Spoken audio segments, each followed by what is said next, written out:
drinking on, Gabe? Yerba mate. Yerba mate. Yeah, I'm being a good. Well, today I'm being good.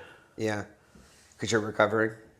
Yeah, clearly that's my only option that's been presented to me the last few days. I went to R Bar. I tried to go to R Bar a couple nights ago, Saturday or whatever, because I couldn't really leave the house, bro. Like once I got here and we spent. Let's see, I got back Wednesday.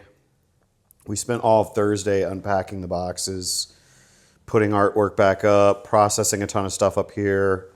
So that was a really full day with me, Morgan, Skylar, and Bobby. And then Friday I woke up and I was like, I got up around like noon or 1 p.m. or whatever. And I was like, okay, I'm going to go to the gym. And I got 4 blocks down the street and my body all of a sudden was like, turn the fuck around. Yeah, when our bodies take over and become the director of the movie we're in, and we're the actor. The director says, Nah, brah. yeah, not today, kid. Well, that can be the kind of thing that happens after a monster run like we just had in Miami for Scout. We are back home in New Orleans doing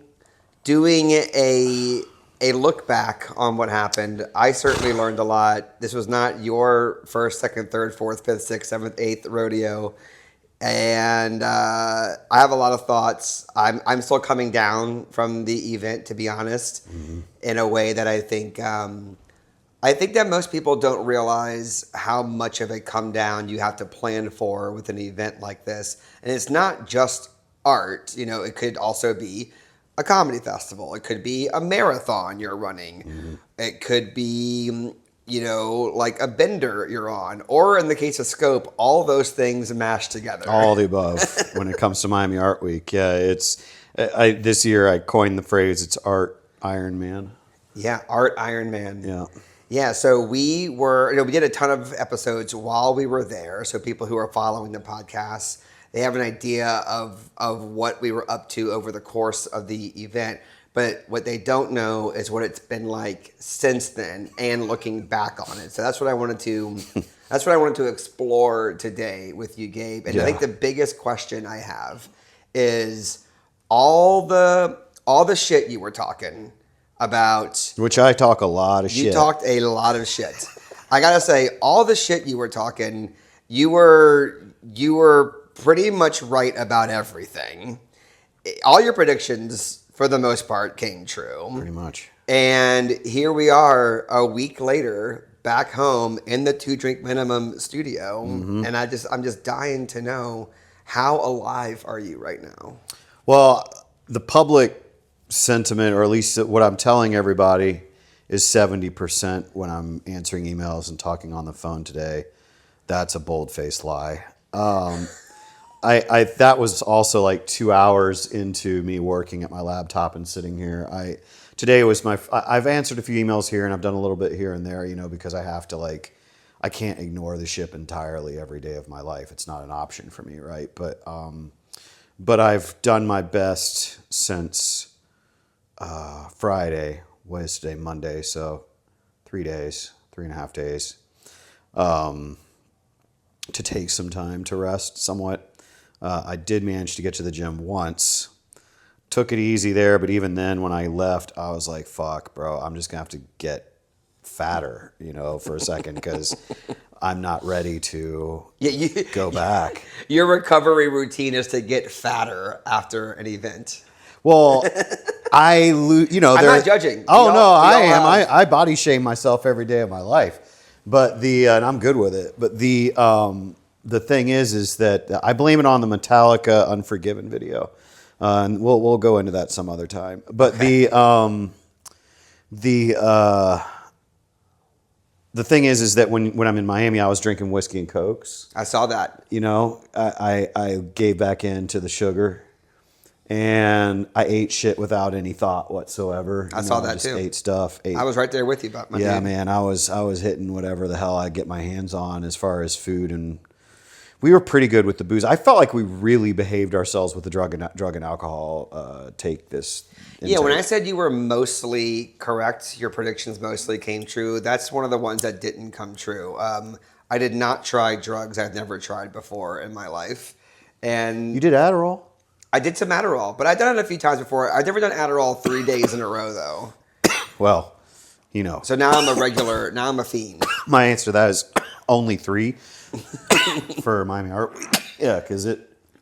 So that's true. But yeah, you were saying night 3 or 4, you were noting, okay, we're not partying as hard after the show. But I want to say, to me, and this is my big takeaway from Scope, from working for this man in Mortal Machine Gallery at Scope, was the work was the party to me.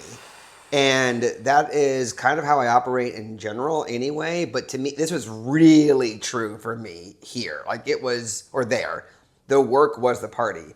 I had such a blast every single day walking up to the fair, walking across that little plank on the beach and setting up shop and just being like, doors are open. There's nothing we can do to stop it. Like the doors are open. We're here. People are walking up. Yep. You're strapped to the like ship. the pitcher is throwing balls at you and you've got a bat in your hand. And like you can step out of the batter's box and let things fly by, or you can step in and keep swinging no matter how tired you are. And that was such a joyful experience. Something I've never experienced something on that level before. And it was really, really fun. You're hired. For next year? Or? We're going to put you to work this year on a lot of things. Okay, yeah. great. Chris is a new sales extraordinaire and newest member of the team, undoubtedly. Yeah, we talked about that. I mean, there was a few elements that came together that I could not have anticipated that were new and also were big advantages for us, which it was your first year being brought there and experiencing it. And it also was Morgan's first year, even though Morgan's been with the team for almost, a little over 3 years now. I'm pretty sure me and Morgan have been working together. But in a deep way, me and Morgan have been working together for about 1.5 years now. And you dudes, man, stepped up. Like first year Rookie of the Year award, undoubtedly. That was wild. The boy, I like how it's like, you said, I'm crazy. I think you're insane because you're so stoked to talk to that many people. It was wild to watch you work and just let you go. It was great. I really didn't have to do much other than answer questions about things that, you needed to have answers for. But you were a natural for that. And then I appreciate that. Morgan is a beast, bro. Yeah, I mean, it was helpful to have you as a resource, obviously. Also, our trip up there in the U-Haul, I learned a lot talking to you about this whole world. But then, of course, watching Morgan and sort of being Morgan's sidekick or just like working right underneath her and learning from her. But also like I had a very long leash too. Like y'all let me figure things out.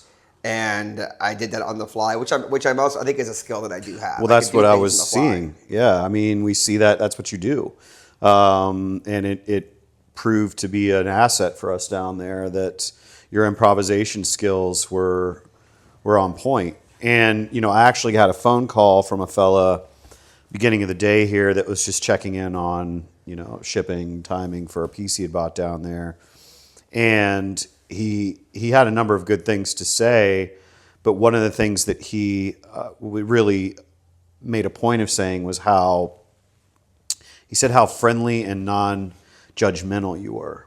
And this guy said that he knew that he was going to spend a certain amount of money that week. He was going to pick a piece somewhere. He had a price range, but he wanted to do it with a piece or with a gallery that he didn't feel like was either looking down on him or was like judging him or was being like elitist, which one thing you probably picked up on is that's 9 out of 10 galleries are that way. And I don't even know if those people are capable of being friendly. I mean, honestly. So it's like, even when we say that, it's like sometimes I worry, like, are we giving away a secret when we're telling people in the art world, like, hey, the real trick to this is to be friendly to everybody and actually give a shit about everybody, not just a small amount of rich assholes. But I think they don't really know how to do anything else but be obsessed with those small amount of rich assholes. So I think we're still safe. But I was really impressed, and so was this customer, with just how approachable we were. I love that. Yeah. That's really cool to hear. Yeah, I think that my being a fish out of water, so to speak, it was more like a third wheel maybe at times. Although I think the wheels aligned very quickly. I didn't feel like a third wheel in the sense that I didn't belong with y'all. Just in that I was the one who was brand new to that world. You were Dave Grohl. We had already had an original drummer, and then all of a sudden you stepped in, and the sound hit. Like, yeah. I've been telling everybody, you, me, and Morgan are the best 3-piece since Nirvana, like hands down. I like it. But I think that served me in that environment, and so something that we love talking to people on this podcast about creative process and just the business of creativity. And something that I really wanted to spend time talking about today was, despite my lack of knowledge of that world, one, you brought me into it and gave me a path to explore and learn on the fly. But I also really I thrived. I enjoyed the process of like learning in that environment. So I just think that people who want to do something like this, whether it's you want to go to your first comedy festival or your first music festival or whatever, it's like, maybe just go and do it and learn on the fly, and don't wait for it to be perfect. Don't wait for the stars to align perfectly. Like, you don't need a brand new computer to edit the movie. Like, just start editing the movie on your fucking phone or whatever. Well, and I all feel like gotta this was an start opportunity somewhere. for that, Yeah. Everybody's got to start somewhere. Totally. I mean, my first time doing this show, I had zero idea what I was doing. Each time, I just have kind of collectively, it's like each time around the track, it's not just about, for me, it's as much as I appreciate the things that we do right every year, the things that I'm paying the most attention to are the things that we could do better, the things that we maybe screwed up with, the things that give us vulnerability. I think those are the things that I'm really trying to analyze all the time, is what is the part of our game this last year that can improve. And I think that with Miami, particularly when you're compartmentalizing that experience, that is another question every year. And like I said, my mind is still a bit too unraveled to totally grasp a lot of what the fuck just happened, but I am picking up bits and pieces as each day goes on, and as I've been able to have some conversations with a few of the artists and a few of the people that were a part of this, like I talked to Dan Witz for a little while this morning, and folks like that, I'm able to start to kind of get a sense of actually what we did, and a little better of a sense of maybe what we're about to do. Yeah, and Dan Witz, by the way, one of several prominent artists that we interviewed on the podcast during the event. Also, that was the biggest piece that we sold. Correct. Yeah, in terms of scale and price, Dan's special project was like that was the big daddy. And can I say, hanging that piece up with Morgan was really... I did that intentionally to you guys. Just for context, it's one of the bigger I totally pieces, did that intentionally to Morgan. One of the bigger pieces of the entire event. It's not in our booth. It's a special project, and so it's behind a bar area in the middle common area, right? And it's 4 big panels, 50 by 50s. Yep. It's the art is incredible. The piece is so cool, but this man said, hey, why don't you two go and hang that over there? I'm going to go do something else. Well, I was doing the salon room, so I was actually coordinating over 80 pieces of art while you guys were doing Okay, that. well, yeah, well... Oopsies. But yes, you were also doing a hard thing. but we were... my point, though, is just that I was, this is not my sport. I pushed you into into a space, yeah. And I knew that would help you guys grow, though. Yeah, and we got to bond a little bit, and it was cool watching her do her thing. I again, I really enjoyed being her assistant, just working right underneath her, and that was really for her. I mean, I totally get that. I knew that you would learn from it, but that was for Morgan. I felt like we were in a space at that point, time wise, that really no one could there was nothing anyone could do to help me with the salon room. That was really all on me finishing that. And the majority of what we had done at that point was done. You guys really, there was nothing else that we could do outside of the salon room at that point. And I knew that 4-panel job could be anywhere from like an hour to a few hours to figure it out. It was a few. And so I wanted Morgan to have that.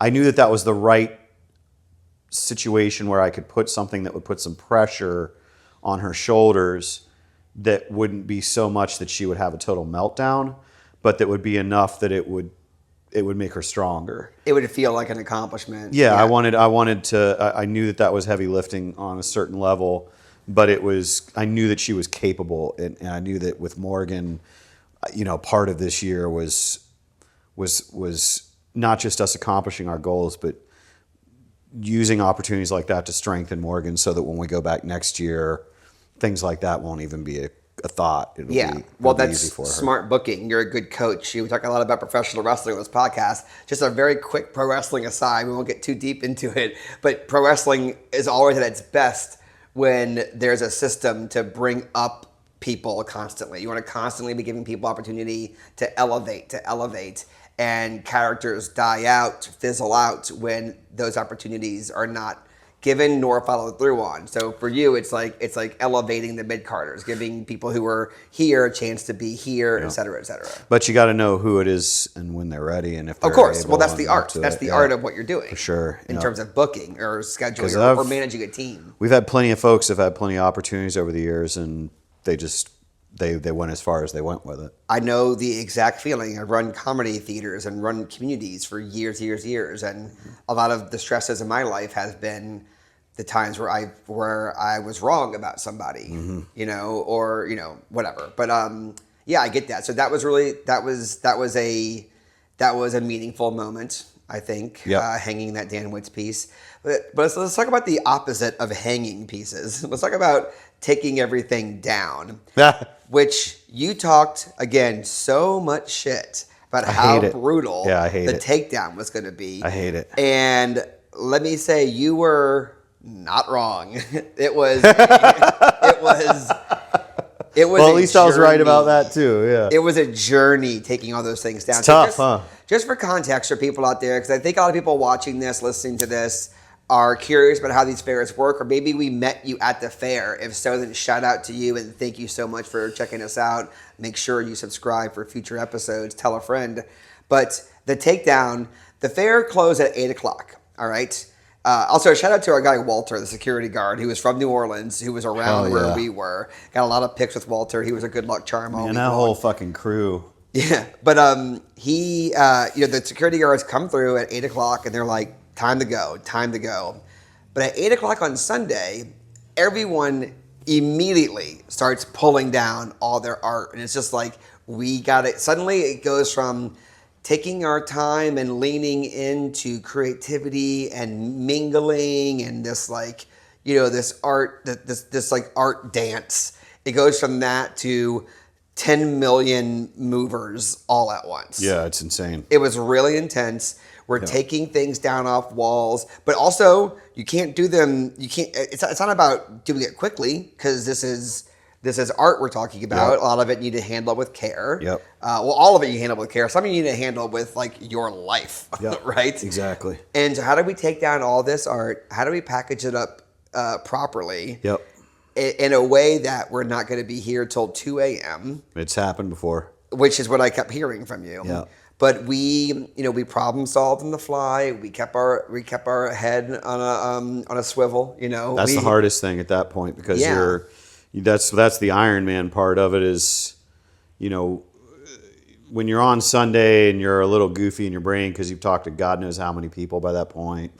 It's kind of like this slow roll drug alcohol bender too, depending upon how deep you've gone into that ride.